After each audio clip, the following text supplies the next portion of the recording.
Welcome back, everybody. This crowd has real stamina, and I know you're ready for our final act of the day, of the symposium. It's really been a remarkable day for me, and I think we'll try to use this panel to sum up some thoughts about the entire symposium. The panel is called A Just Survival, and I think in the question and answer for the last panel, and surely even in the morning, if there's a unified sense in this room, it is about needing for the solutions to our crises to be just. And that's very palpable and quite satisfying. So for our final panel, our first speaker, Maria Mercedes Jaramillo, as Secretary of Planning for the city of Bogota, was charged by the city's mayor to tackle the feminization of poverty and hunger. She turned in part to the forest for answers. We'll hear about that. She's currently a Loeb Fellow here at GSD, and I think her year's going well. Abby Spinak is a lecturer in the Department of Landscape Architecture. She's a historian of energy and the role infrastructure plays in political economy. She currently teaches courses for us in climate justice and ideas of environment, along with the Master of Design Studies open projects. Sonja Dümpelmann is professor and chair of environmental humanities at Ludwig Maximilian University of Munich, and a dear friend of many, many on our faculty. She is widely published and indeed very broadly heralded on aspects of public health in the built environment. So we'll ask in our final session important questions about who benefits from the imagined and real work of keeping our urban forest ecosystem healthy and extensive. We learned in the last panel that risks are unevenly distributed, and solutions are too. But isn't our great task ahead to save us all? Welcome, Maria Mercedes.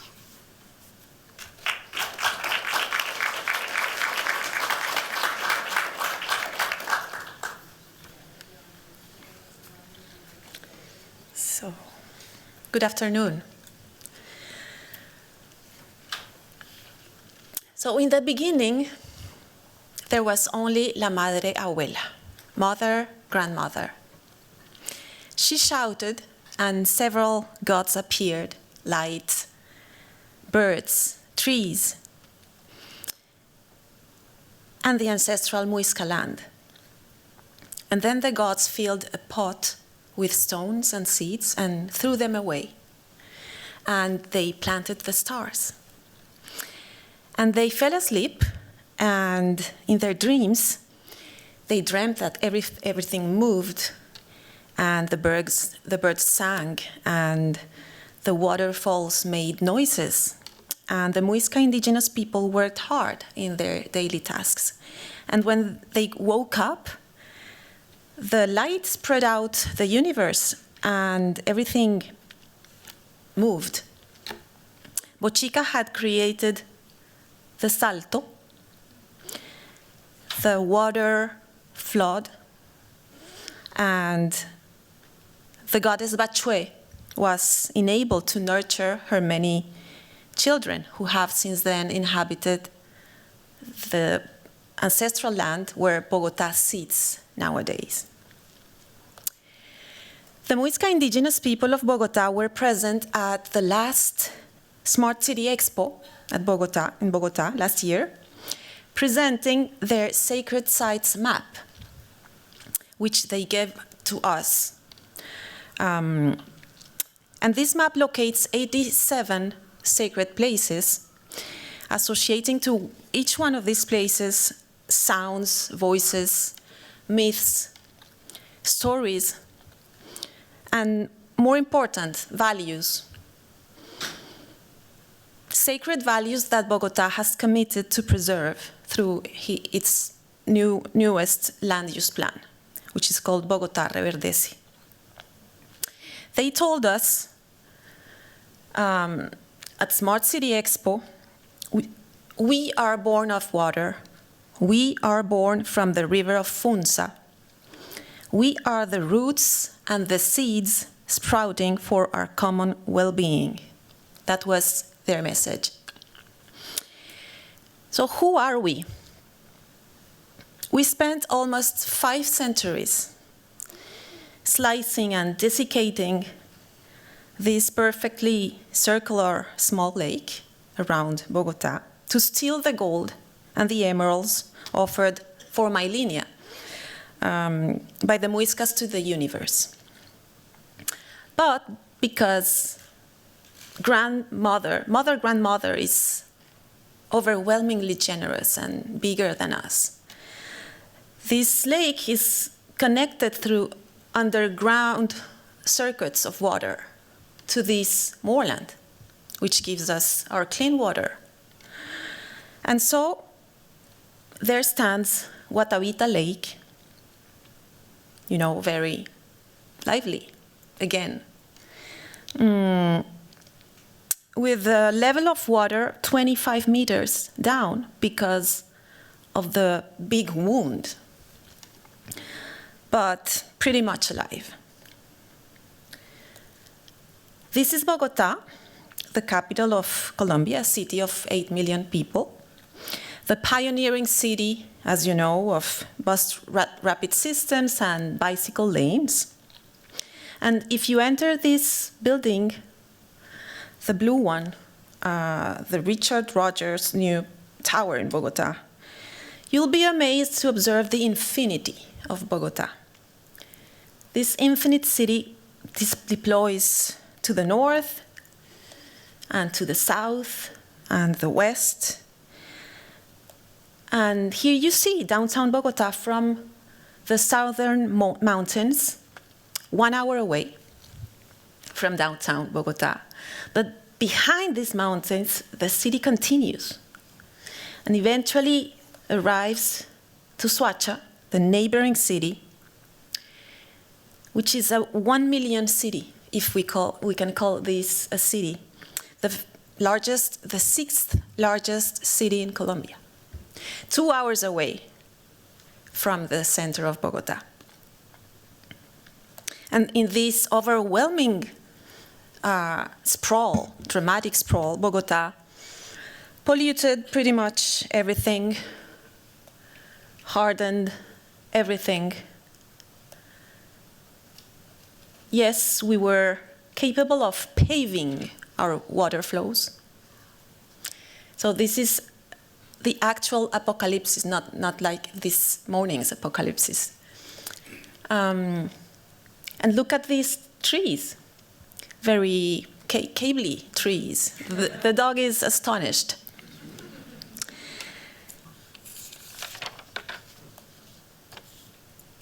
But here lies our hope. This is La Vaca. This colorful wetland is sacred, of course, for the Muisca people and a survivor, as you may see. Would you believe that Bogota is the world's capital with the largest number of bird species on Earth? It's a miracle, because we have this wetland and other wetlands and mountains and trees. This other wetland is most sacred for the Muisca indigenous people. It's called Tibabuches, which means land farmer, or land of the farmers, because through a series of ridges, the Muiscas managed the level of water to fish and to be able to grow food. But the last mayor of the 20th century decided to turn this wetland into a skiing pool. And of course, this became like a boomerang for the city. Since then, not one single project in the city, big or small, has gone unnoticed or unchallenged by the citizens of Bogota.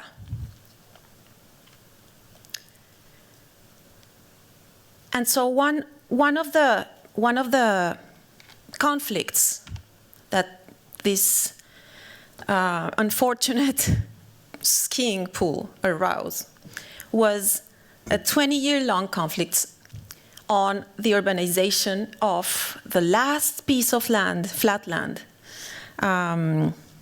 in the northern part of Bogota.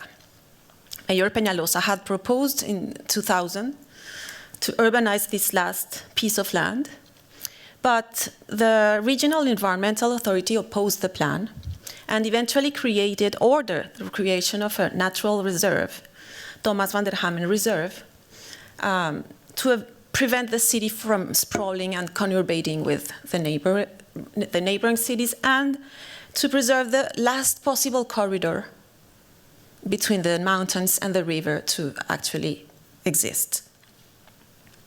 But Peñalosa was re-elected in 2016 with a program that included funneling the river into 56 kilometers of concrete walls to allow, like he put it, like every big city in the world, to urbanize its borders.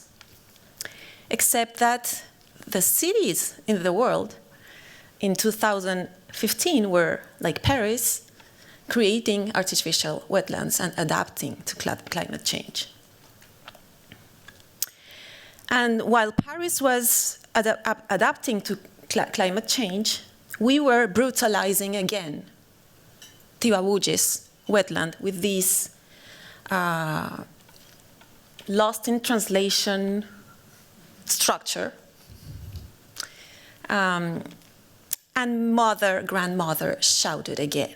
But this time at the city council, where again the councillors said no to Peñalosa's project of urbanizing Thomas van der Hammen Reserve. And let me tell you a story. So here it's Van der Hammen Reserve, and the forest that you see here is the last remaining primary forest in Bogota. And this is my grandmother. And this forest actually has my mother's name, my grandmother's name, Mercedes. She was one of the first congresswomen in Colombia. And amongst her fights, she fought for her right and our right to vote as women. And when she was 50 years old, she became a lawyer the same day that I was given my name, Mercedes, her name. And 45 years later, here we are with the first female mayor of Bogota planting trees in these Las Mercedes forest as a tribute to the land. Isn't it magic? And we were planting trees in part because we were signing the new land use plan for Bogota, which is called Bogota Reverdece. And one of the main points of the plan is actually to enhance the protected land of the city, which we have increased in 30%. This is the first time the Latin American city actually decides not to grow anymore and to further expand the protected land. And so we had very good reasons to claim that we were changing our planning paradigms in a much more environmentally responsible way. But the indigenous people of Bogota, who we were engaging with throughout this process, wouldn't trust our reasons. They told us, yeah, well, you want to grow forests, but we are the forests, and we are the water. We are the mountains, and you have been destroying us for 500 years. That's what they told us. And so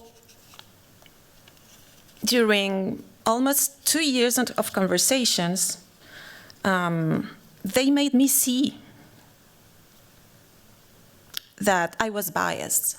I was educated from and trained for a dominant mode of planning that I hold deeply inscribed in my practice and, of course, in my identity. And it was very much about me wanting to help and not disposing of a comprehensive legal framework to actually honor our beautiful constitution. Colombia has a beautiful constitution. And eventually, I felt shameful because of the community and the country I belong to, for the violence and the dispossession that we have inflicted on them. And so I told them. And eventually, they came up with this map of 87 sacred sites, which we committed through the land use plan to protect and preserve.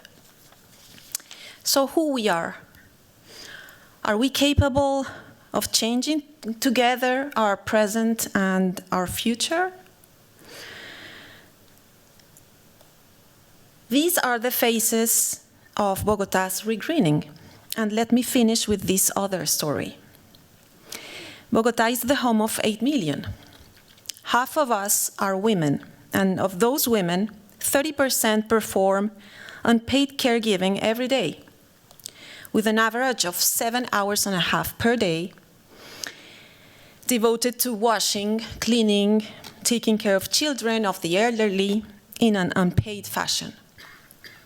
The COVID pandemic made it worse, because between 2019 to 2020, the percentage of households below the poverty line went from 27% to 40% in just 6 months of pandemic.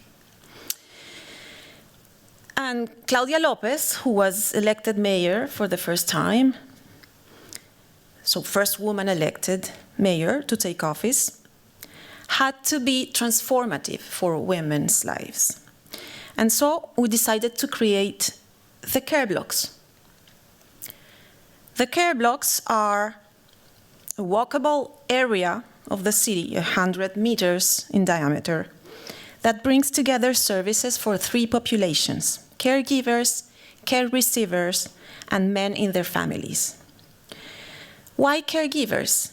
Because we tend to focus on those who need care, like the children, and they are very important, of course. But what about caregivers?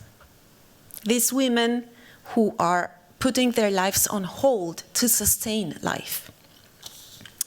A care block brings together those services women have sacrificed: education, income generation, and well-being services. And at the same time, and that's the key of the care blocks, we provide care for those they care for, in the same vicinity. So this is Maria entering a care block. She never went to primary school because she was assigned this burden of caring. So she enters a care block, she drops off her clothes at a free laundromat instead of washing by hand. Then she drops off her grandchildren in a playful facility, and now she has freed 3.5 hours for herself. And now she can learn how to use a computer in the care block, or English, or she can go to bike school, because we want women to bike, of course. Or she can join one of our public trainings for women to grow food or to grow forests and plant trees. And we included care as a guiding principle for urban planning. And so right now, Bogotá is operating 21 care blocks, but in 2035, Bogotá will have 45 care blocks which are meant to become like the social centers of 30 caring proximity greener cities within the city. And so in these 21 care blocks operating, we have benefited 10,000 women through these programs. And with their help, we have planted 6,700 new trees in the city. So this is who we are. We are a wonderfully diverse nation seeking desperately to reconcile, and with a small shift in perspective, maybe we can make it. Thank you.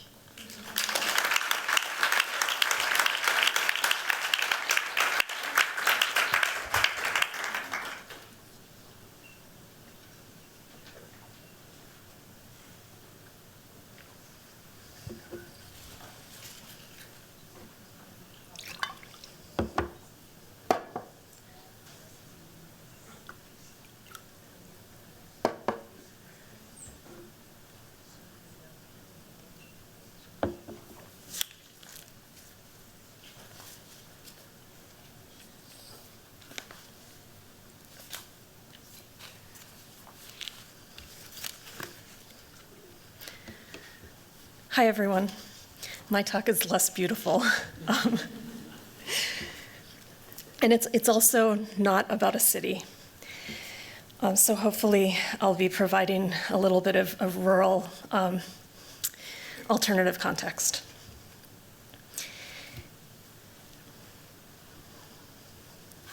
In the summer of 1965, environmental writer Wendell Berry found himself on the steps of the courthouse in Hindman, Kentucky. An assembly had gathered there in support of Dan Gibson, an 80-year-old coffin maker who that day had been arrested for blocking a coal company bulldozer from entering the private property of his stepson, who was away serving in the Marines in Vietnam. Gibson, Berry recalled, was a formidable old man armed with a .22 rifle, an unlawful weapon that was answered by the lawful weapons of 13 state police, a sheriff, and 2 deputies, or, as he later described it, the political machine that authorizes the industrial machinery of the modern world. On the steps of the courthouse, Berry heard a speech by Leroy Martin, which would shape his lifelong ideas of land, the environment, and the human place within it. That night, Martin bore witness to the significance of Gibson's act, his loyalty and courage. Wendell recalled, "He spoke impressively of the forest that stood on the mountainside that Dan Gibson defended. He spoke the names of the trees. He reminded his hearers that they knew the character and the value of such woodlands." Gibson's stand and the protest that followed is often evoked as the founding moment of the Appalachian Group to Save the Land and People, a coalition of Eastern Kentuckians whose land and health was increasingly threatened by new surface mining techniques, more colloquially called strip mining, which removed large swaths of surface soil along with forests and farmlands above it to access coal seams without having to tunnel deep into subterranean mines. In the 1960s, coal companies increasingly exercised access to these minerals on private homesteads, based on a form of property rights that predated the practice of strip mining.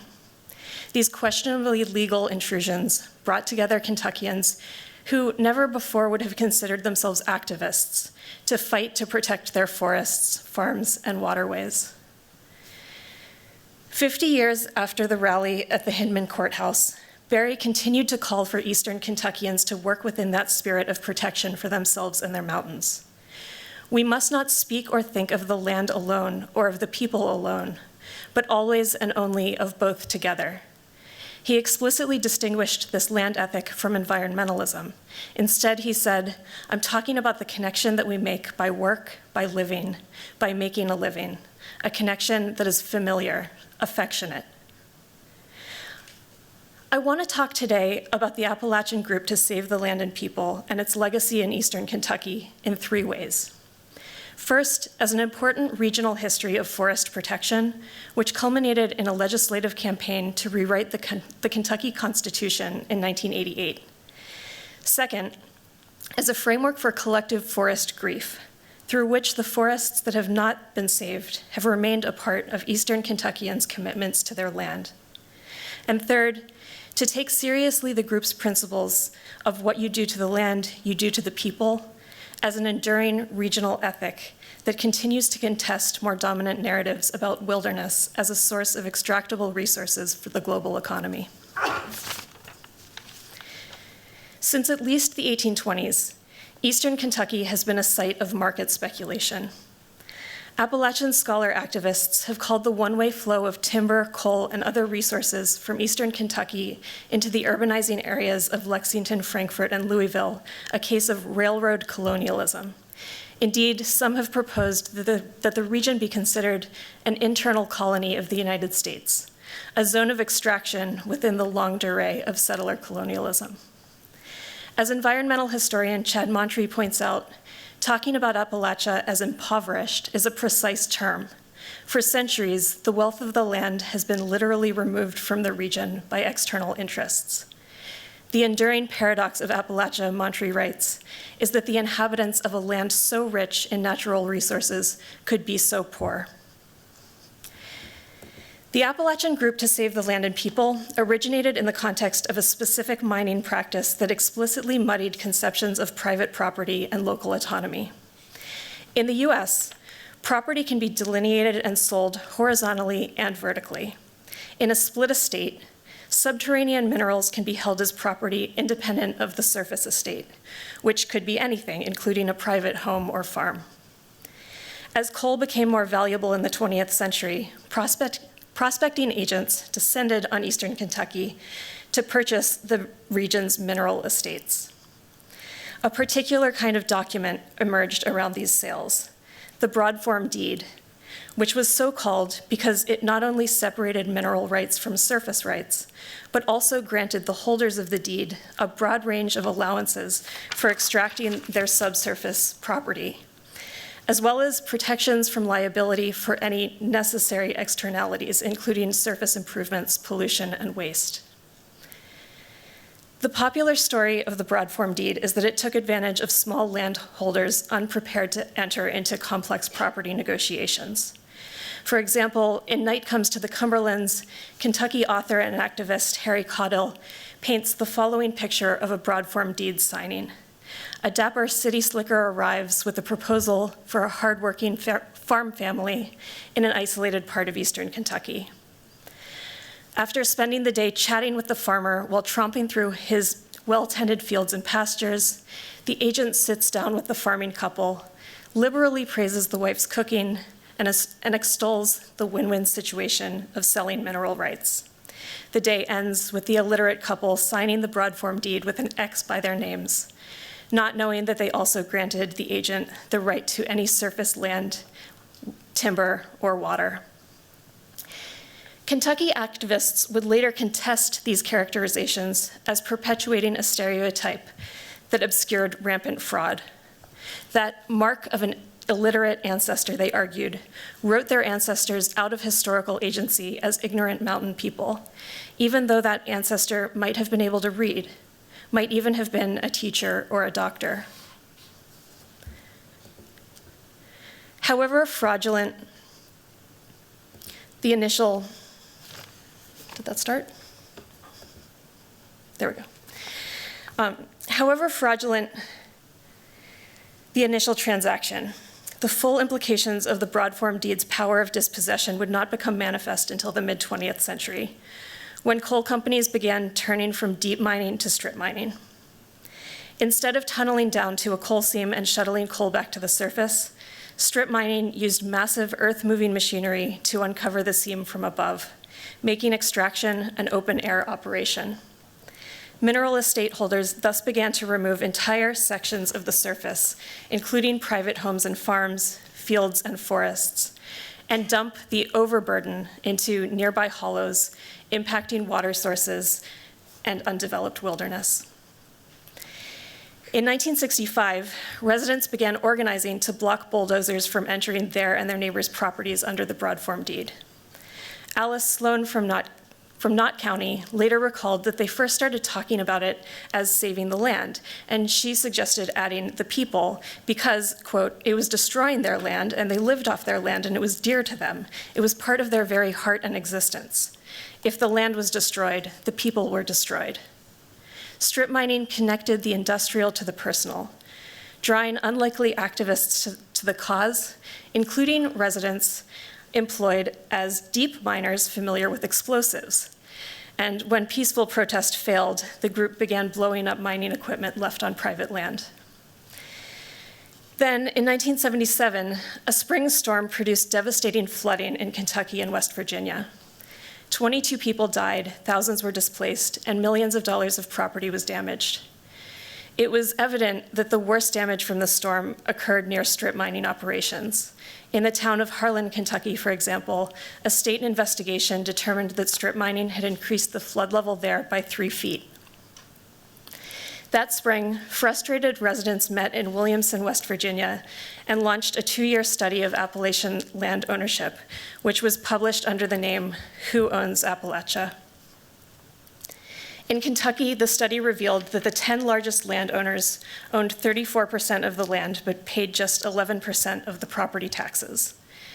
In Martin County, for example, the Pocahontas Development Company's yearly property tax was $76, about enough to buy a tire for a school bus.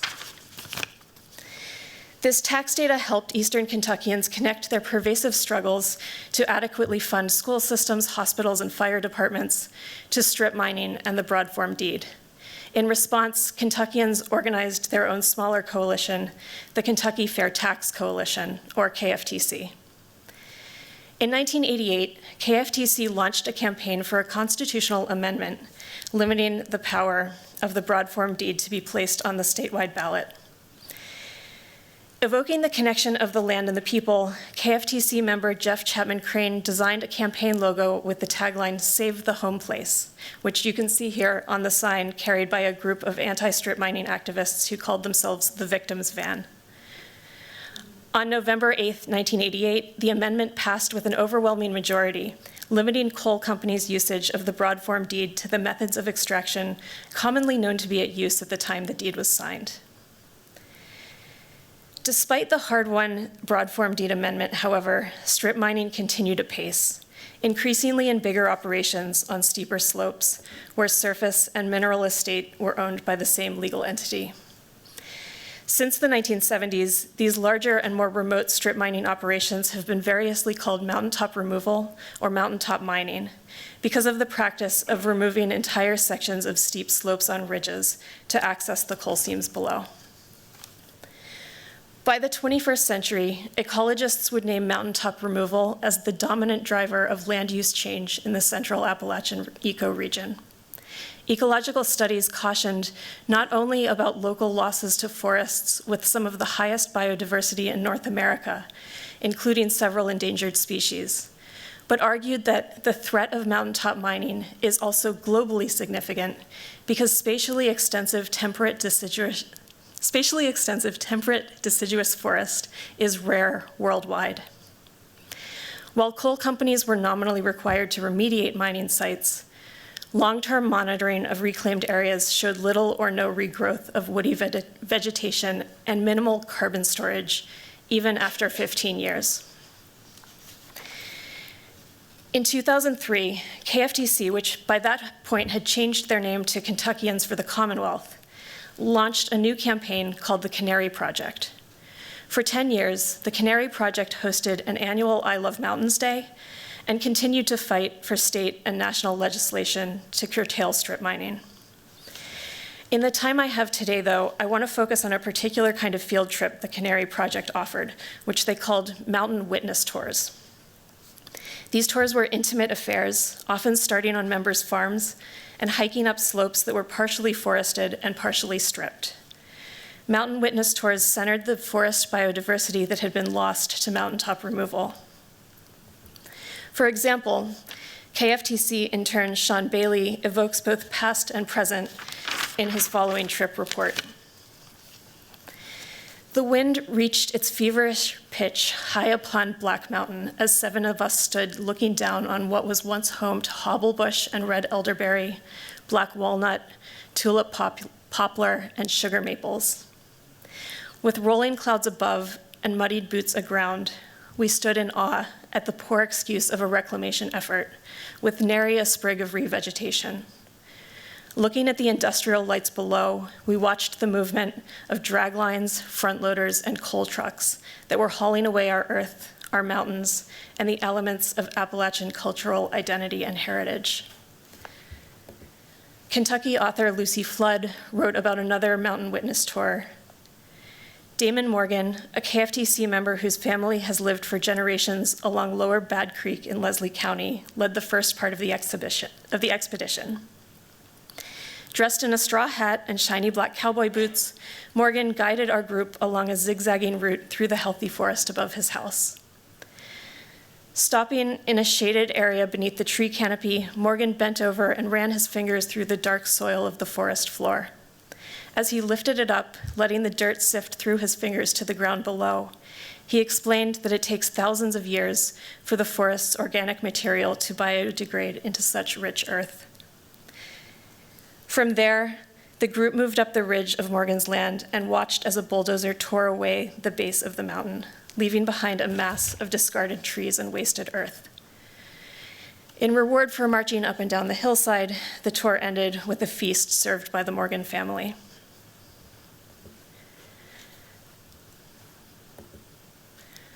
Over the years, mountain witness tours inspired numerous op-eds, publications, documentaries, and other forms of public outreach. A series of tours organized for Kentucky artists and writers in 2005 to 2006 led to the publication of an anthology, Missing Mountains, and a record, Songs for the Mountains. In May 2007, KFTC hosted a mountain witness tour for religious leaders who published an interfaith statement on mountaintop removal. A documentary film crew accompanying them produced a short film called A Crime Against Creation. So I want to reflect here on how mountain witness tours created and held space for loss as an important aspect of forest futures along with protection and design. Continuing to think with the ethic of protecting the land and the people, we might call mountain witness tours a practice based in solastalgia, the homesickness you have while still at home. Mountain witness tours made space for people to collectively grieve intimately known landscapes in a regional culture that deeply identified with multi-generational tenure on particular plots of land. To these residents, trees and forests mark time similar to family gravestones, many of which were also destroyed and buried by strip mining. In a sense, then, this talk seeks to highlight the importance of methods for mourning the destruction of forests, as well as designing and maintaining them. So finally, I want to argue that these practices of remembering are a necessary politics of post-carbon futures for people and land. Around the time KFTC started running mountain witness tours, a flashy corporate campaign launched in Appalachia.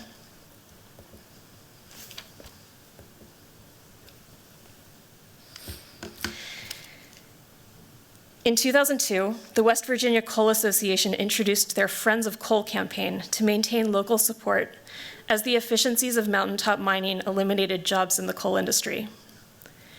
Friends of Coal aimed to connect the deep history of coal labor in the region with a future of high energy abundance made possible, as they told Appalachians, by our coal. They sponsored local festivals, fundraisers, sporting events, and community centers, gave away t-shirts, stickers, posters, and bumper stickers, and lobbied state legislatures for pro-coal license plates. Ironically, a lot of the iconography that developed around the movement downplayed the dominance of strip mining, stylized images of underground miners on the job, such as this one with his hard hat and lantern, sexualized bumper stickers claiming that coal miners do it in the dark, all built affinities to a profession increasingly out of reach for both miners and friends. In the face of such politics implying that if they didn't stand with coal, they were outsiders, KFTC members also sought out broader political associations. In 2013, KFTC activists connected with a nascent coalition of frontline communities of the fossil fuel industry around the country to form the Climate Justice Alliance.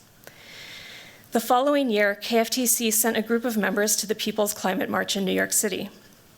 Retired coal miner Stanley Sturgill of Harlan County represented KFTC as one of 7 official spokespeople from communities at the front lines of the climate crisis, and he spoke to the assembled crowd about his struggles with black lung disease. Even as I celebrate this wider movement building, though, I want to end with questions of scale for forests and their people in places like Eastern Kentucky. As KFTC worked more closely with the Climate Justice Alliance, they rebranded their Mountain Witness Tours to Tours of Transition, making forest destruction explicitly about climate mitigation, a counter form of global resource to coal. Everyone's been quoting Ned, so I'm going to do that too. So yesterday, Ned asked us to take trees on their own terms, to not demand that they act like humans. He called this unreciprocated love. And I want to extend this here to also letting trees have standing without being a resource for the future of humanity. The ethic of what you do to the land you do to the people was in its origin a recognition, an affection, in Wendell Berry's words, that did not demand anything from forests other than their familiar continuity. In our discussion of forest futures, I want to celebrate these local ethics of identity apart from harnessing them for global ends. Such local ethics have much to teach us more transient communities, about asking how to just live with the more than human, how to be a neighbor in life and death, and how to remember.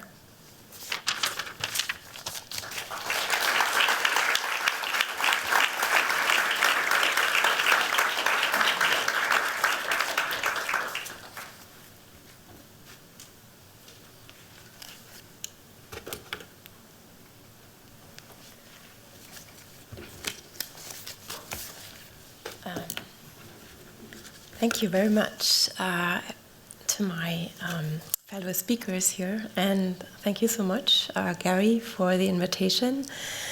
I'm actually delighted to be here. I was able to kind of walk around Cambridge yesterday and see some of the trees that were talked about a little earlier. So it's wonderful to be back. When Gary contacted me, he asked me to speak about urban forests and public health, and so that's what I'm going to do. So the planting and protection of trees in cities and urbanizing areas has always been related to human health. Of central importance for these efforts have been trees' microclimatic functions, their aesthetic qualities, including form, smell, and colors, their ability to filter dust, intercept and absorb stormwater, and attenuate sound. We heard a lot about, I think, those other aspects, but perhaps less about the sound. Trees and their green color have been attributed with healthful effects since antiquity, for example, by Vitruvius and Pliny the Elder. Pliny asserted that there was no other color more pleasing to the eye than the green of plants and foliage. Therefore, if vast vegetated expanses were not available, the Romans thought that resting the eyes on a green sapphire could provide relief. These stones were, so to speak, a portable green landscape. Although the Roman writers' assumptions were based upon the Hippocratic humors and photosynthesis was not yet discovered, they were already expounding what we now know to be true. Plants produce life-sustaining oxygen, and their green color provides relief and healing. Throughout history, humans have attributed healthy urban forests with a role in fostering a healthy citizenry. And what I'm going to do in the following minutes is to briefly take us back to early modern times, as well as to more recent moments when the relationship between trees and public health was thematized in Western culture quite explicitly. It was during the time of what has become known among scholars as the plantational scene. We could also talk about the capital scene, about the Anthropocene, and so forth. But Plantationocene being the period beginning around 1600, when scientists in the Western world increasingly recognized trees' potential for public health, which more and less unwittingly perhaps went hand in hand with increasing threats posed to that same potential. I'm deliberately using the word Plantationocene, a term coined in 2015 by Donna Haraway in conversation with Anna Singh and other scholars, to emphasize the fact that colonialism and capitalism, with their plantation economies and enduring racial hierarchies, underlie the human-caused environmental change we are dealing with today, and which is in part triggering the renewed interest in trees and forests. We can literally see the colonial and capitalist logics play out in today's urban forests. As you will probably be aware, and we heard this laid out quite beautifully earlier by Eric and Amy, you'll be aware that in many cities, the urban canopy cover is uneven. As a consequence, threats caused by excessive heat also affect populations unevenly. So, for example, and I'm just repeating what we already heard, the Black population is among those who are disproportionately affected by the urban heat island effect due to systemic racism, including redlining. So although trees' health benefits have been observed since antiquity, their palliative role for public health in cities has been noted and addressed increasingly since the 17th century. And at this time, London's industries were enveloping the city in dense smoke, causing bad odor and respiratory problems, so that to improve the air, the British polymath John Evelyn suggested planting trees. Fragrant and aromatic trees such as linden and willows, shrubs and herbs, much like odoriferous shelter belts, were to form a rectangular field structure surrounding the city in the east and southwest. The urban greening ideas developed in this period also included the construction of evenly distributed, densely planted inner urban squares. Tree plantings on these squares were meant to both improve the air quality and screen buildings, creating the illusion of the country in the city. And more than 100 years later, this exact idea also informed the design for Central Park in New York City. So screening essentially all the buildings surrounding that square so that you would be assuming that the square actually belonged to you as one of the owners, perhaps, of one of the buildings adjacent to the square. Of central importance for these efforts was the realization that trees somehow changed the air. Throughout the 17th and 18th centuries, scientists tried to unravel the processes of photosynthesis and plants' gas exchange. With British forests depleted and London's living conditions aggravated, understanding tree physiology for growing healthy trees became key. Healthy trees meant healthy forests and beautiful, luscious landscapes, meant timber, meant a flourishing economy, and most importantly, a defensible and healthy nation. By the early 18th century, interests in wood production and landscape design had merged. Landscape designers now not only drafted what we could call forest gardens, they also undertook empirical research into tree physiology. For Batty Langley, for example, it was clear that improved knowledge about trees would improve both the beauty and economy of estates. Langley was unable to explain correctly many of the phenomena he observed. But towards the end of the 18th century, studies by Joseph Priestley and Jan Ingenhuis showed that plants produced oxygen and that they needed light to do so. Half a century after this discovery of photosynthesis, described at the time as the capacity of plants to correct bad air and improve good air, it was clear that the increasingly congested and industrialized cities needed plants to filter, clean, and provide fresh air for its human inhabitants. Throughout the 19th century, park designers, public health officials, and physicians considered park construction and tree planting a public health measure with beneficial physiological and physical effects. British landscape gardener John Claudius Loudon in 1829 explicitly advised that open and tree-covered land and parks be distributed equitably throughout the City of London. Loudon's diagrammatic conceptual design, programmatically entitled Hints for Breathing Spaces, consisted of circular green belts alternated with urban fabric. In contrast to many of his contemporaries, Loudon was not against growth and urbanization, but he wanted it to occur in an orderly and especially in a healthy way.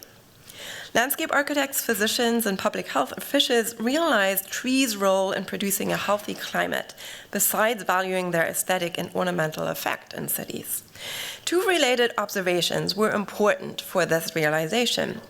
While trees were, as scientists and health reformers pointed out, evaporating machines that had a cooling effect in the summer and supposedly also warming effect in the winter, contenders of the miasma theory also thought that trees could disinfect the air and neutralize malaria. They believed that trees absorbed poisonous gases and exchanged them with health-giving oxygen. In the words of 19th century New York physician Stephen Smith, trees in a crowded city were a self-acting sanitarium. Smith posited that trees' cooling function in the summer rendered them a potential means to decrease children's mortality from diarrheal diseases, and quickly moved into the position of one of New York City's preeminent street tree promoters. Smith and his private tree planting association soon also established a tenement shade tree committee that provided street trees in the disenfranchised tenement districts where heat and other health threats were especially prominent. To illustrate the enormous effectiveness attributed to trees' climatological and cooling function, Smith drew attention to what became known as the Washington Elm Study. And you all, if you came to the talk yesterday evening, you heard my colleague Ed Eigen speak about the Washington elm and its mythical story here in Cambridge. So that's the Washington elm. Referenced repeatedly in the popular press, the study had first been mentioned by Asa Gray in 1857 and was attributed in later publications to Harvard College mathematics professor Benjamin Peirce. Peirce's calculations of the surface area of tree foliage, here you see the Tenement Shade Tree Committee, but here you see the Washington elm. So the calculations of the tree foliage, the surface area of the foliage of this famous elm standing on the Cambridge Common had produced 200,000 square feet, or 5 acres, on the basis of an estimated crop of 7 million leaves. These numbers help to substantiate and rationalize the shade and cooling effect of trees that individuals commonly only perceived subjectively. Now, it also appeared logical that trees could provide enormous relief. Before the advent of the germ theory in the 1880s, Smith and other prominent American physicians also believed that trees and vegetation could protect against malaria, bad air. Trees, they thought, physically obstructed the spread of malaria, and trees' foliage could absorb and purify air that was contaminated by miasma, harmful gases believed to emanate from decaying organic substance and to be the origin of diseases like cholera and yellow fever. Believers in the miasma theory, early park promoters such as Frederick Law Olmsted included, found reassurance in empirical observations. For example, a plantation owner in Alabama noted in the 1840s that his slaves suffered severe fevers after trees had been felled along a riverbank. Once their huts had been moved to a wooded bank, fevers subsided. Physician Paul Hamilton Lewis concluded that it was the trees that caught the harmful gases emanating from water puddles near the river, thereby protecting the slaves against the effects of malaria. Chicago physician John Rauch drew similar conclusions in the 1860s when he observed that treeless areas along riverbanks appeared particularly prone to cholera epidemics. Observations abroad also fit this pattern. When American diplomat early environmentalist George Perkins March reported on the Tuscan Maremma, the plantings of fast-growing white poplar were not only attributed with their drainage function, but with obstructing air currents arriving from what were considered to be malarious localities. 19th century physicians, public health reformers, and park designers therefore agreed trees were good, and they could improve living conditions in overcrowded, unhealthy urban areas. Although the miasma theory was proven wrong in the last decades of the 19th century, and malaria was ultimately discovered to be a parasitic and vector-borne disease, the 19th century physicians had not been on the wrong track entirely.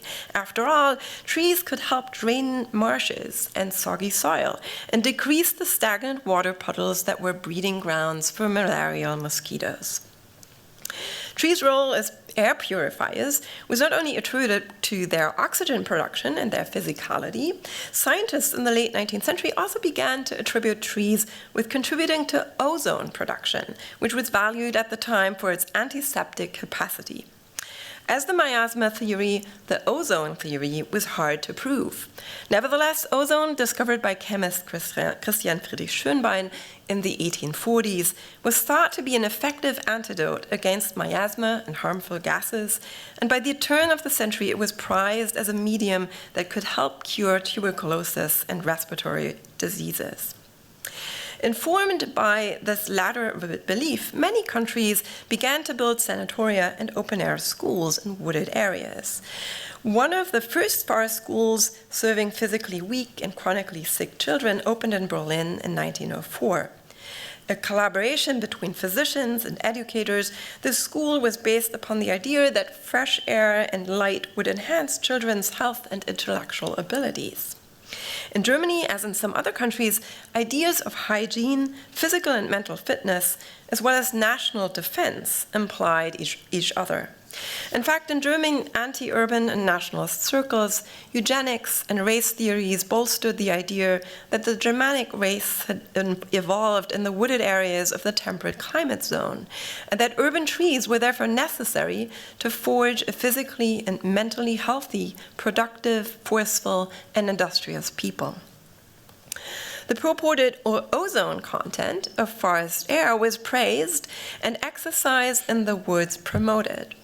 So much so that during the German Empire and the Weimar Republic, municipalities and sport clubs sought to integrate play and sport grounds into existing woodlands.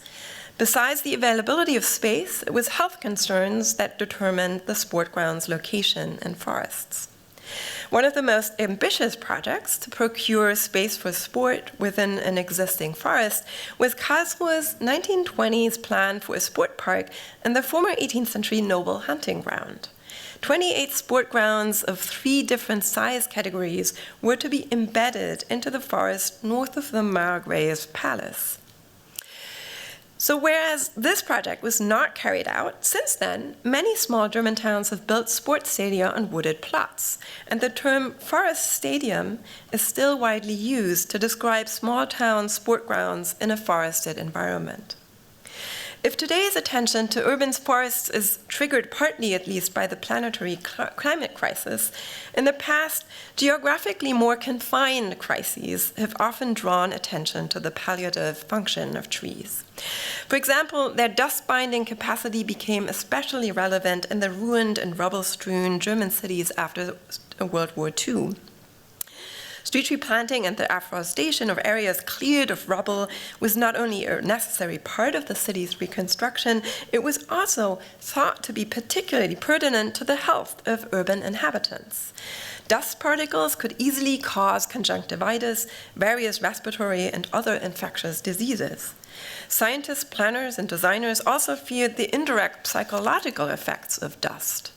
Dust particles could change the urban microclimate through facilitating the obfuscation of the atmosphere and the development of fog and mist. These climatic conditions could negatively affect the human psyche, a concern that seemed especially relevant during the hardships of the immediate post-war years. Planting trees to manage dust was therefore one of the urban government's declared objectives. For trees to become an urban public health infrastructure and a breathing space, as well as a breathing space, more than a palliative, trees themselves need care. As a reminder, humans have often anthropomorphized trees, and we heard a lot about that in many of the talks already. So to care for them, we have invented concepts like forest aesthetics and forest hygiene. We have also applied to arboriculture techniques and technologies initially developed for human healthcare. Thus, trees have been said to commit suicide, they need surgery and chemotherapy, and their diseases have been diagnosed with the help of endoscopy and computer tomography. Trees have also demonstrated for their rights, marching in file and holding placards demanding, "Give us more water, loosen the ground around us. The merciful man is merciful to his tree," and we are choking. Notably, some placards in this early 20th century cartoon issued by Newark's Shade Tree Commission emphasized the mutualistic relationship between trees and humans when they asked for reciprocity, shade for water, and when they demanded equivocally, "Give us a legal opening."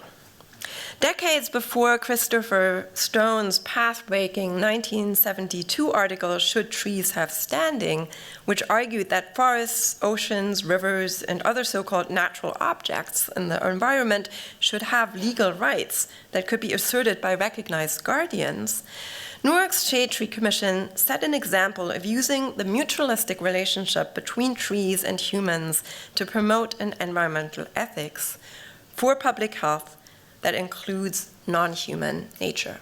Thank you very much.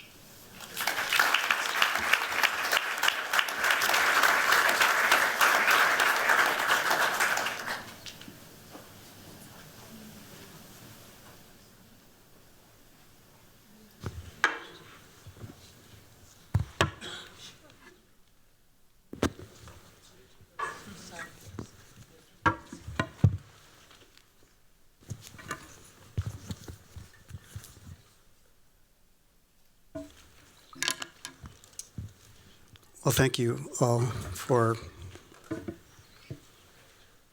most engaging talks. Dare me to make a thread that ties the three of these together. I'm going to stretch to do this a little bit. Starting with you, Sonja. Your entire scholarly career has taken up a lot of the subject matter in the last 2 days, and especially your last two books. A book about seeing trees. And here's the thread that will connect. That book deals a lot with activism in the promotion of the need for street trees, largely by women. Okay, I'm coming around to a common thread. And then the more recent book on health, physical health and sports in the woods. By way of doing this, I want to say that all three of these talks are really about a kind of activism and a relation to the state of the citizenry. The state is made of the citizenry. We heard that a couple of times. Right, that's what our democracy is based on. That's what our Constitution tells us. The most touching story I've heard in a long time, Maria Mercedes, mother, grandmother, shouting again. Wow. We are the forest. And what you do to the land, you do to the people. 15 years ago, one of my esteemed colleagues at Reed Hilderbrand, Kristen Fredrickson, and I taught a studio in South Boston, and we asked the question then, and it was sort of just when I was beginning to know about Dave Noack's work and urban forestry generally. We asked the question, what would it take to reform a part of the city like South Boston, which you saw today statistically is the second lowest in tree canopy cover what we learned back then, I don't know if the statistics are still the same, there was a tree for every 15 people in South Boston. And so we said, well, how would you have to take the city apart and reform it in order to produce the kind of environment where the expansive urban canopy could survive more than half a generation? And at the time, trees would last in the dense city between 7 and 13 years. And Kristen said one day, you know, the thing I'm really realizing is that we have a postulation here, which is what you do to your trees, you do to me. And the implication of that was that trees are common property. And I think that is the implication, in a sense, of the Cambridge Urban Forest Master Plan. And it's really similarly described in the Boston Urban Forest Plan. The shared responsibility means that, you know, this is vital for us all. And I think, Sonja, you really proved that in your talk.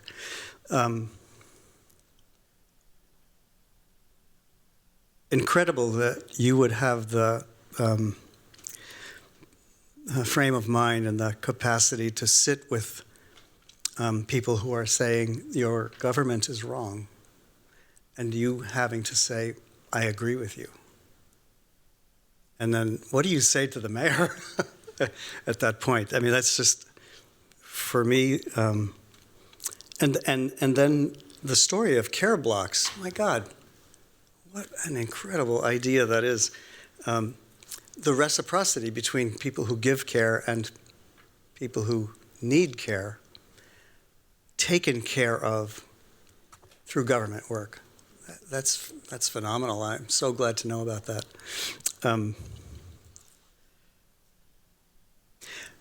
The extraction of the wealth of the land.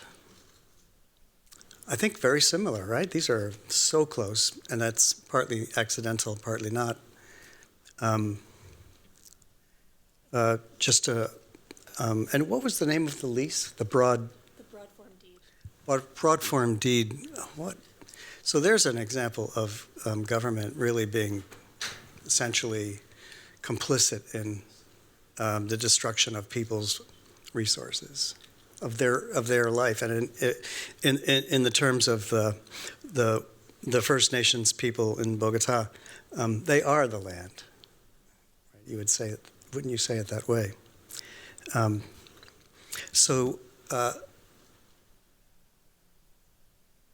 We said this earlier today, and I made a little bit of an error when I invoked John Evelyn. I realized right after I said it that it was Fumi Fujim, in which he said to Charles II, he addressed this directly to Charles II, a Stuart king. You simply must take action because you will not be able to defend the nation if you, so I need to repeat all that. But that, I think in all three cases here, we are talking about the reciprocity or the responsibility of the state to ensure that these resources are not extracted and taken away and, you know, and given away as profiteering elsewhere. So Sonja, if I could, would you just give our audience a little bit of a sense of the activist role in the stories that you tell in Seeing Trees? Yes, thank you. Yes, of course. And maybe this was actually kind of a nice segue to, I was listening to Eric and Amy speak about Boston and Cambridge and what's happening here. So it's wonderful to hear that, even though obviously we're aware that there are many challenges and that this is not easy. But basically, one of the things that I found when I was researching for Seeing Trees was that there was, in fact, a study that had been done, a dissertation that had been written and finished in 1991, I believe, by a woman who had addressed social scientific study the relationship between socioeconomics in Boston neighborhoods and tree canopy cover. And that was the first study that had ever been done in this area. And as far as I know, nothing much probably happened. You'll be able to kind of tell me much better. But now something is happening. So it's taken 30 years. And so we see kind of that these things kind of need to be set in place, especially with trees. Of course, it takes a long time also for them to grow. So we're kind of planning in longer time frames. I think that's another kind of topic that came up repeatedly is the time. And, are we talking about cyclical time, linear time, what other kind of models of time that perhaps kind of also indigenous cultures bring to the discussion? And that I think we are increasingly kind of lacking awareness of time in our kind of fast-paced societies. And so that's probably also one of the challenges when we're dealing with trees, that a lot of people are just not aware how long it takes for trees to mature so that they then can actually unfold the maximum amount of their kind of what we in some circles call ecosystem services. But yes, to the activists, there's there have been kind of a lot of women activist groups. This goes back to the middle of the 19th century here in the United States when women gathered in improvement societies and began systematically planting trees in some of the, especially here on the northeast coast, in some of the villages and small towns. So tree planting was an activity that actually brought women out of their homes. So a means of what is also called municipal housekeeping in this time. So the women themselves called it municipal housekeeping, moving into the public sphere via basically the trees, which is something, of course, that the female gender has conventionally been associated with nature. Non-human nature. So it was an appropriate means at the time to actually claim space in the public urban realm. And so we see kind of, activities picking up from there. And also another activity that I wrote about deals with women who gather in New York City, in Bedford-Stuyvesant specifically, and so this is Black women who gather around tree planting and try to turn their neighborhood around because, of course, their neighborhood is plagued by a history of redlining, discrimination, and disinvestment. And so they take things into their own hands to reclaim public space in the city. So I could go on forever, but I think we have some very exciting initiatives here on either side of me as well. Thank you. Thank you for sharing that. I think it was an important part of the story, and it certainly is behind many of the benefits that you described that did accrue. So I think you implied, Maria Mercedes, that it was the ruining of that edge of the wetland, which motivated the First Nations people to speak out. And then you said no project since has gone without resistance. What was it like for them to suddenly become activists? That was brave. I don't think that they became activists suddenly. I think they always were activists, but we started hearing. You started listening. We started listening, and the thing is, they have lost pretty much everything because Bogota took all the land, So they don't have any land remaining. And so for them, the urgency has always been the same. I think they have always been very vocal. But I think two factors changed. One is that we have a new constitution since 1991. And this constitution of 1991 is a very inclusive one. And so 30 years after this constitution to be adopted, the indigenous people all over Colombia started self-recognizing as such, because for a long time we were like a melted pot, not even a melting pot, but like a melted pot. And so they started claiming something that they had probably lost, and we started listening because the Constitution allowed or required that listening. And also I think there was an extreme, these were really very visibly hard interventions of extremely vulnerable ecosystems in the city. So I think it was very visible, it was very harmful, and it was very bad time. Could you say something about what motivated the nation to reform its constitution? Because to me, there would be a clue in that. There is. I mean, we had 60 or 70 years of a civil war in Colombia, which is not completely ended, but somehow we have a peace agreement signed and we are dealing to make it real.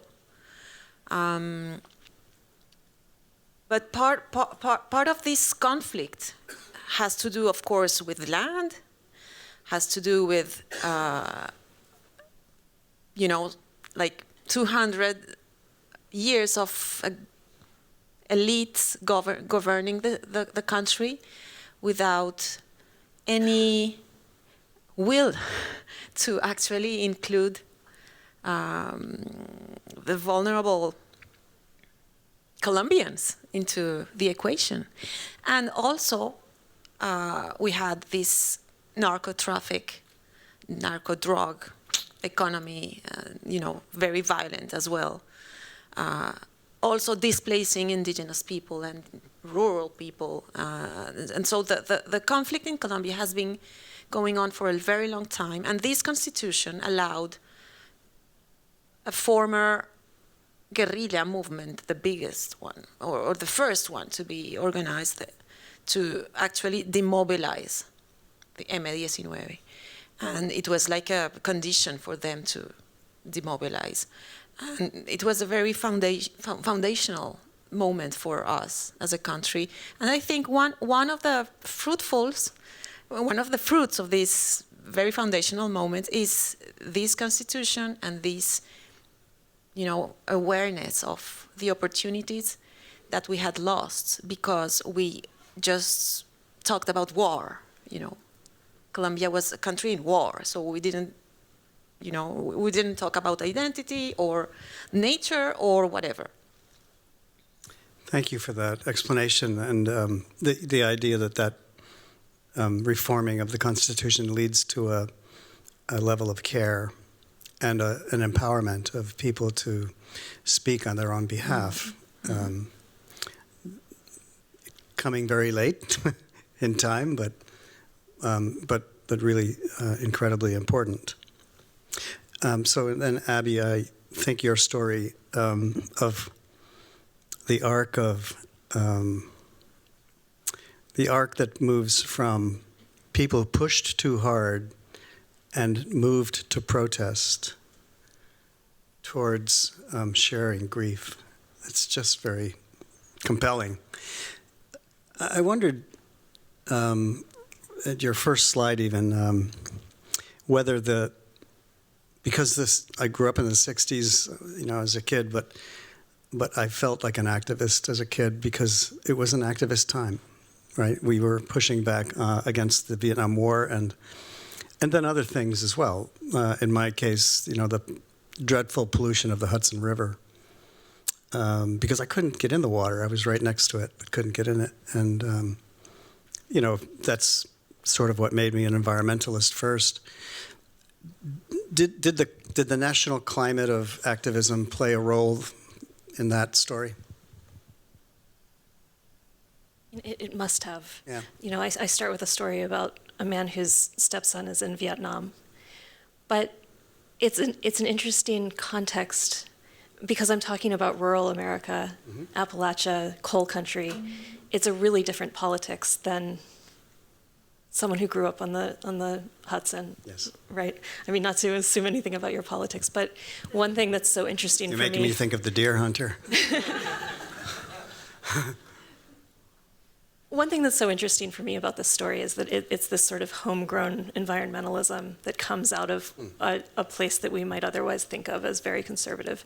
And it comes out of protecting private property rights, which again is something a lot of us in this room question, right? But as you said, surely our students do.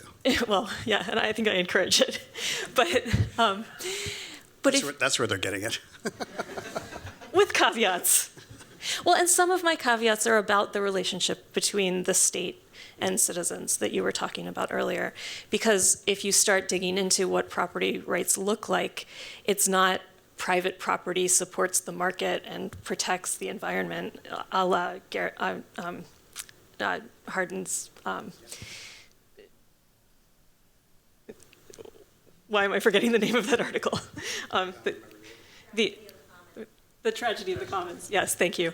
But it's more that property rights are themselves a cultural creation, and so they can have these weird slippages, right? These weird moments when they are not fully sovereign, where they allow for all sorts of other activities.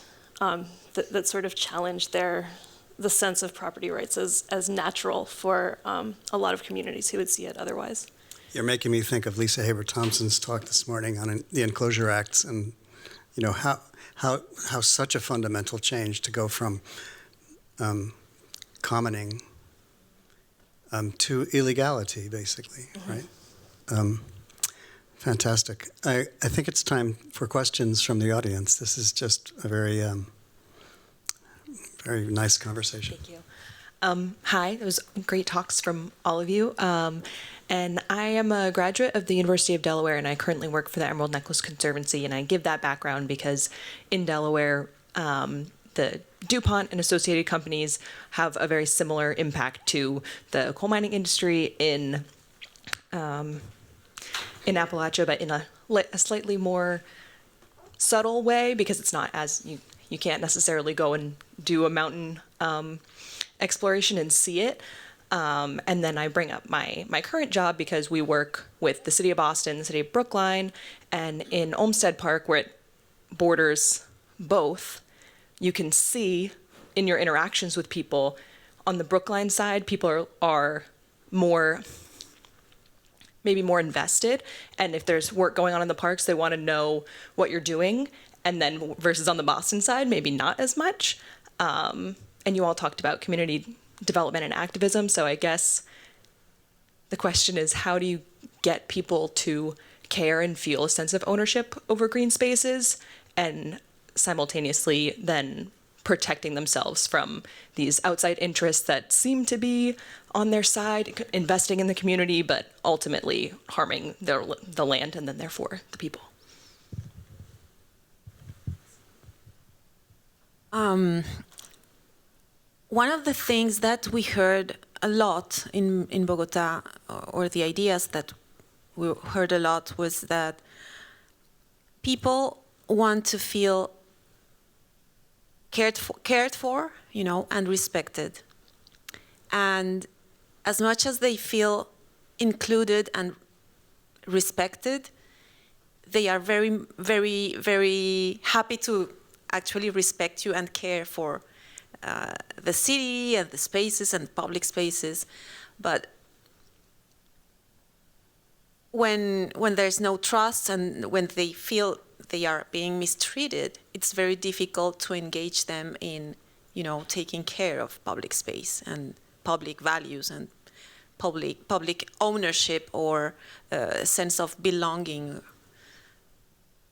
So I think it's really a matter of trust and belonging, and it's very reciprocal, or either it exists or it doesn't exist.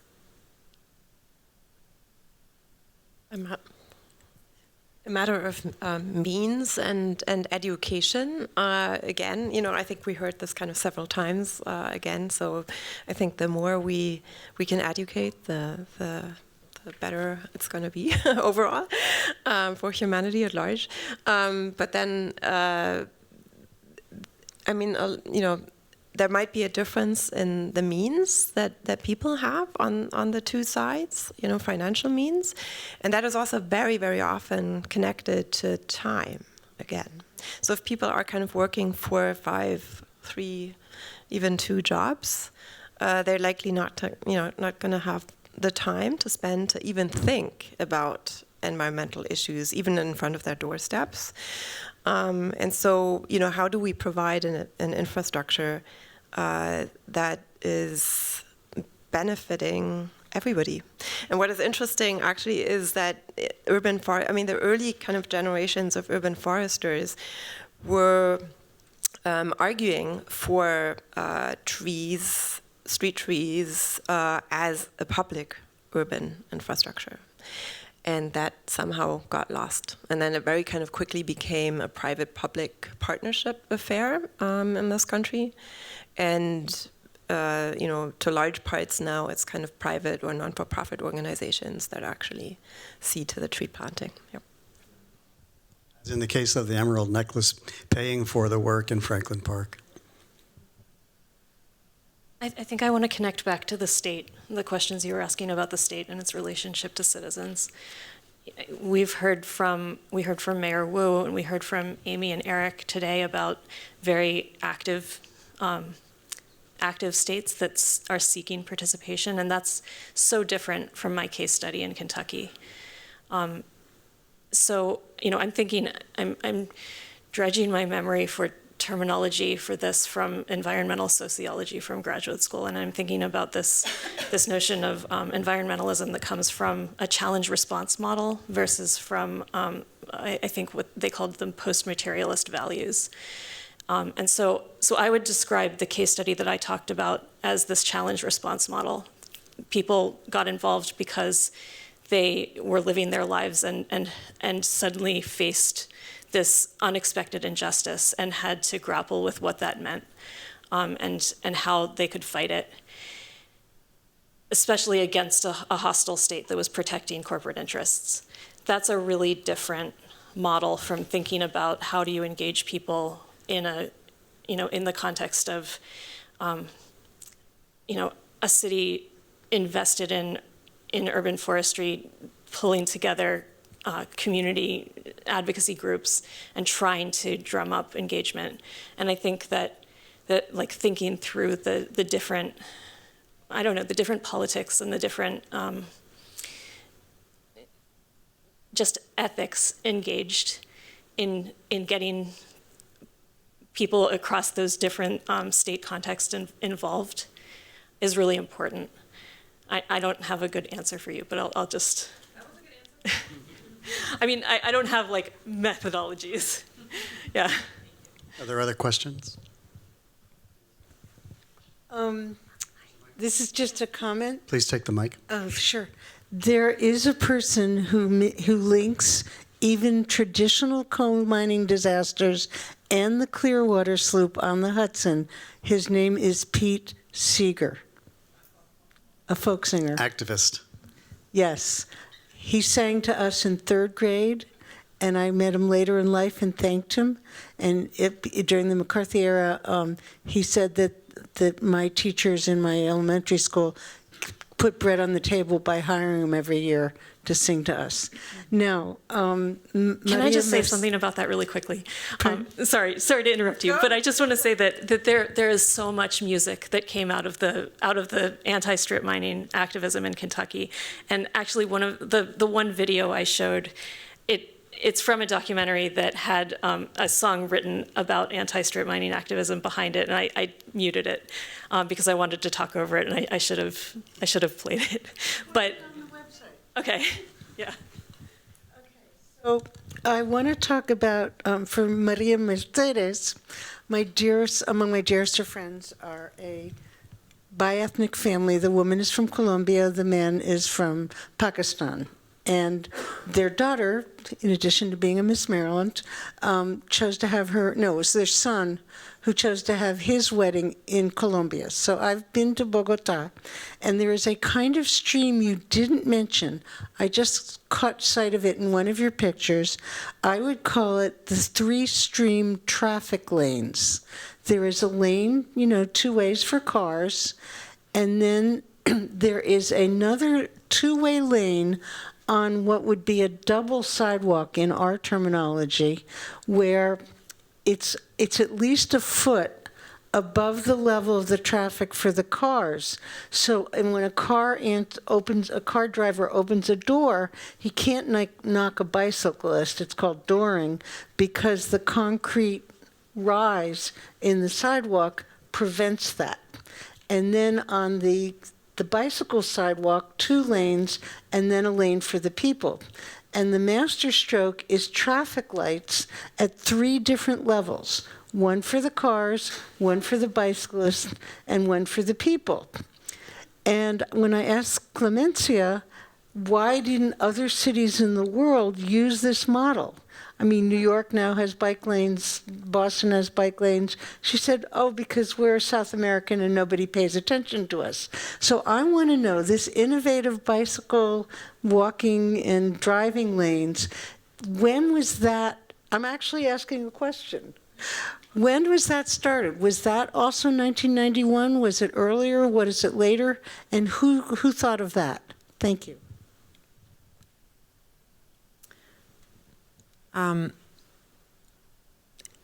Bicycle lanes in Bogota started with Mayor Peñalosa. We had a previous very important shift of mind in Bogota with something that we call la ciclovía, which is, from when I probably had like 5 years when a mayor, I can't remember who was it, decided that the main road in Bogota, very close to the mountains, will become pedestrian in Sundays for us to bike. Oh, that's it, yes. And so every child in Bogota has learned to bike in the ciclovía. And so that was like a first very important thing in Bogota. Mayor Peñalosa really created lots of kilometers of bicycle lanes with lots of problems at one point, because what seemed to be a good idea at some point, which was like having the bicycle lanes more in the pedestrian level, turned out to be very dangerous once they, at the beginning, we had like 2 people biking, but now we have millions of people biking, and so now we have decided that the bicycle lanes should be more in the car level and not in the pedestrian level.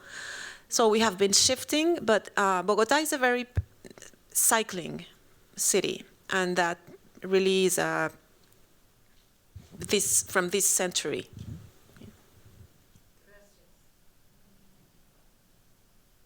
We have a question. Hey, thank you for the talk. I have a question about the conservation for the indigenous wisdom.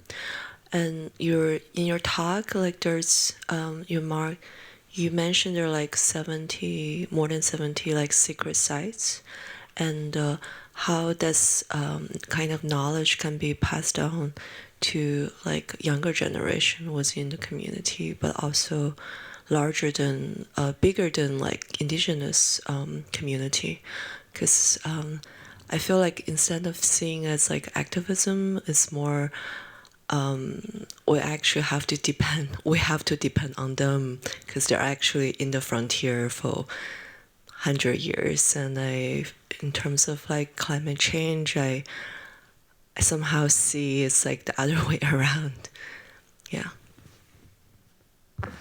So one thing is, for example, one of the fights of the indigenous people in Bogota has been to for their language, and one of the main asks that they have been requesting is that we should be naming all these sacred spaces in Bogota, but in general, like all the important sites in Bogota, we should be naming them in their language as well, you know. And not only in their language, but with their actual indigenous names. And one thing that was happening like systematically in Bogota was that to every indigenous name, we were opposing colonial, you know, name, like religious one, for example, a Catholic name. And so right now, what we are trying to do is, because we agree with them, is that we should rename the spaces as they name them, and actually with their language, and also make them visible.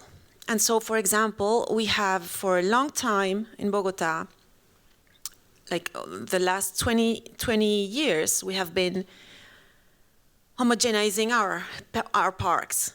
You know, like we had decided that the city should have an identity, and so the chairs were this chair, and the garbage bins were these garbage bins, and the lighting was special one, and that in a city of 8 million people doesn't have any you know, it's not very democratic, I would say.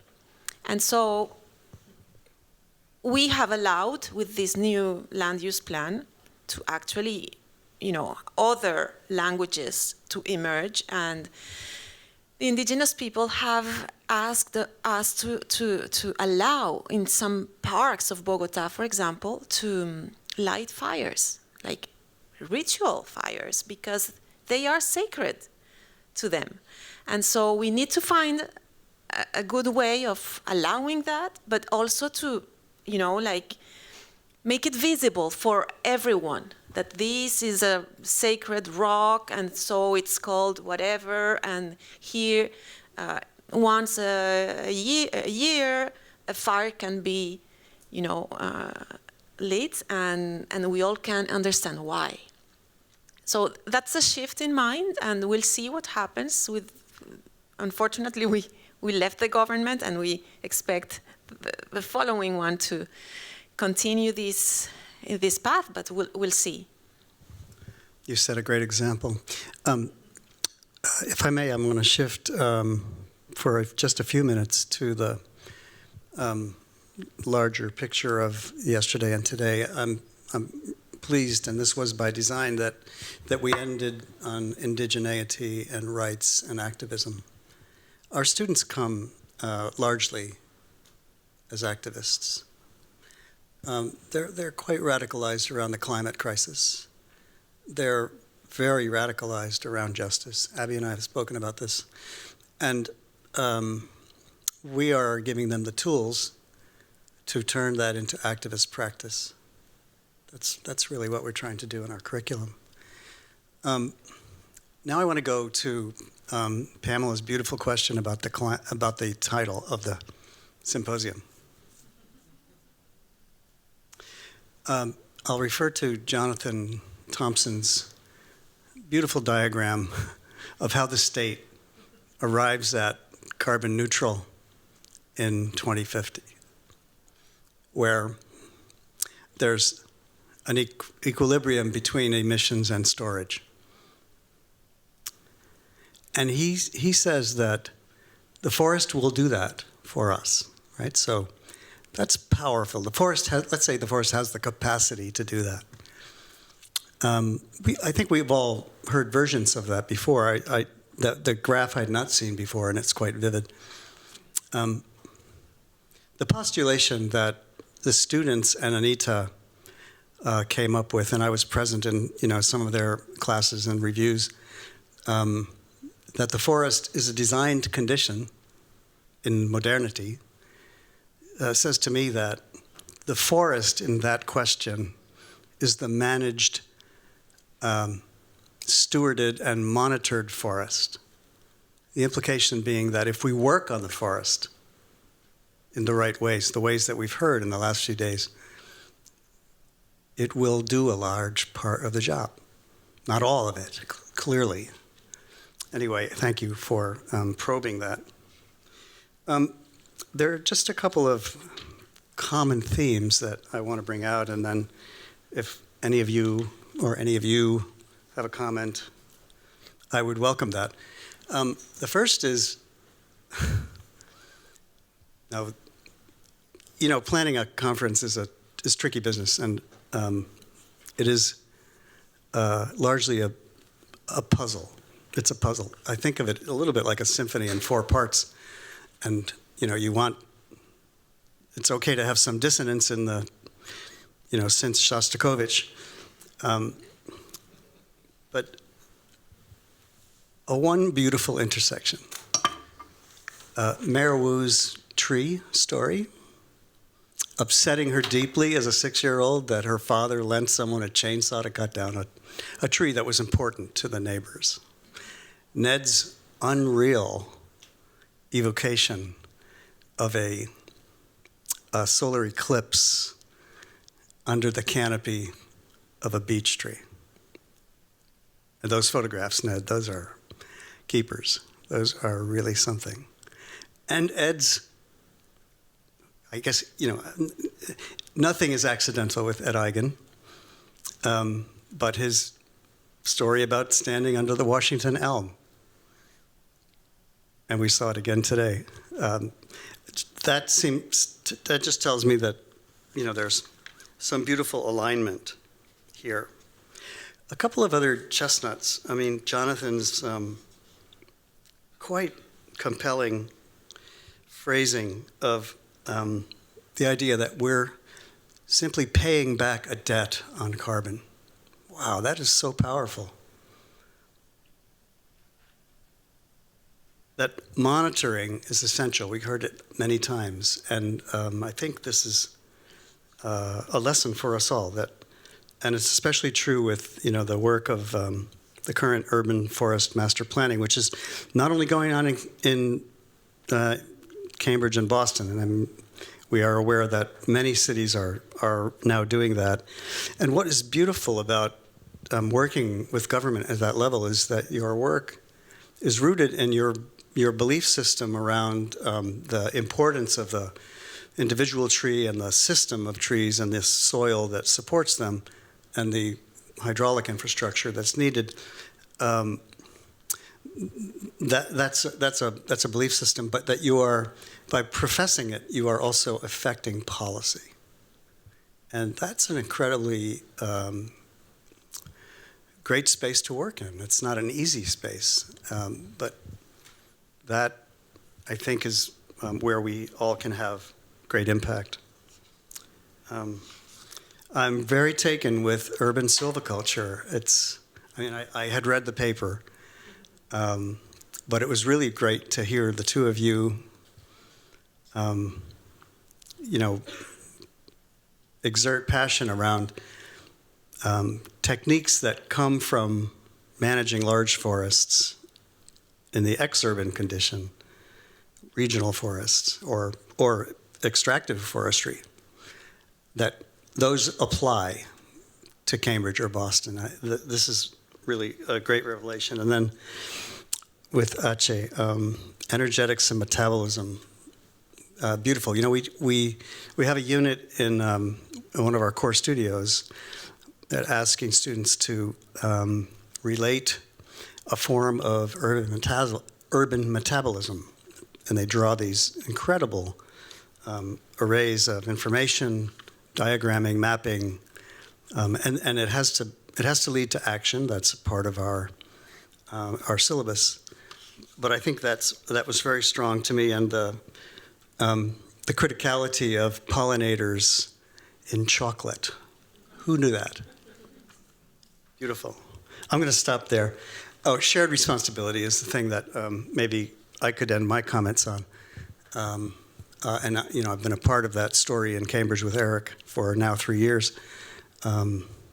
That's maybe a big takeaway for us all. Anyone like to add or respond? Please. Could you wait for the mic?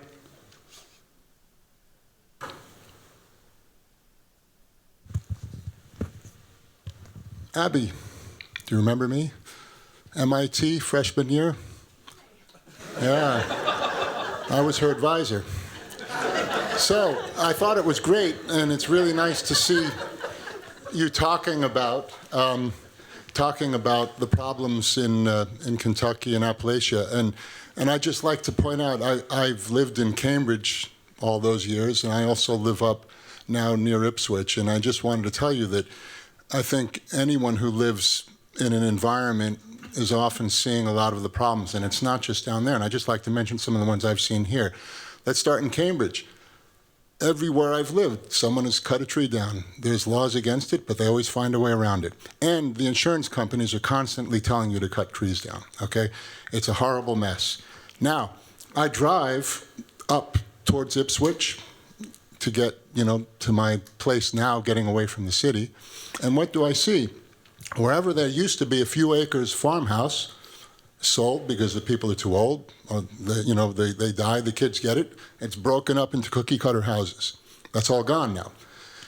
We have, I forgot what the name of the Massachusetts law is, but if you don't have 10% affordable housing in a community, all the local ordinances go away, and you can build whatever you want. There's a thing called Bruni Project going up in Ipswich where they want to build 300 condo unit right next to the Great Salt Marsh. It's in litigation. Everyone's just dying over this type of thing.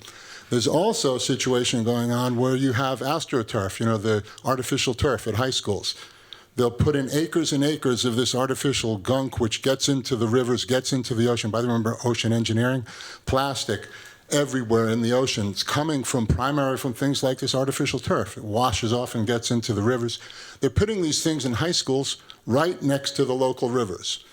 And, why? Well, we're talking about acres and acres of basically toxic waste dump that's being sold. And what are one of the things driving it? It helps the ratings of the high school. They've got a good football field, they've got a good sound system, which is polluting the environment with the sound too, polluting the environment with the light, and then polluting the soil and the earth, and you can imagine what's happening if you don't have natural over acres, but just this artificial stuff. So, there's a lot of problems going on locally too, not just in Appalachia, and frankly, for someone like myself, it's quite heartbreaking. It's as heartbreaking as what you've shown there. Thank you. Do any of our speakers have a final word they want to say? Sylvia? Mike is coming to you. Perhaps I want to go back to design, as we are in the School of Design. I've been noticing that the last years, as we increase our responsibility or we feel more responsible, particularly in this age of ethical awakening and giving rights and assuming that something is really problematic and challenging, also in recognizing the rights of original people and indigenous people. I feel that sometimes we are confronted to the fact that we cannot design, but we can do that. And it's important that we should not be afraid of working with our tools in this mission, because this is a mission. The way that we can do it is that we have our skills of communication, and it's really powerful that when this situation that we have a table, we come all together and we can share drawings, we can put ideas together and we can communicate with them. So in the end, design is not an imposition, but it's an enabler. And that's what I would like to add to the shared responsibility. Thank you. Because you've brought back something that is vital and crucial. Design is taking action, right? It's organizing for taking action. And so again, I'll give a nod to our curriculum where we really have always got to do better to ensure that the students don't only use their tools and their skills to illustrate, but that they also make proposals, that they speculate, and that they devise a course of action. And then, when they do that repeatedly through the curriculum and, through their option courses, their elective courses, then they're ready. And then I think in this case, we're really preparing for an army of warriors to do the important work that we've talked about in the last 2 days. Thank you. Can I? No, I just wanted to add something because I observed and I see at least kind of some students, I think, in the room. I've observed in the last years that basically the discussions have paralyzed design perhaps a little bit. And a way out and forward is actually kind of just to think that really design is for everybody, right? So, design is not a luxury. It doesn't have to be a luxury. Landscape is not a luxury. It doesn't have to be a luxury. So everybody deserves design. Here. We're going to close. It's 6 o'clock. That was our aim. And thank you all for being here. It's been a splendid 2 days.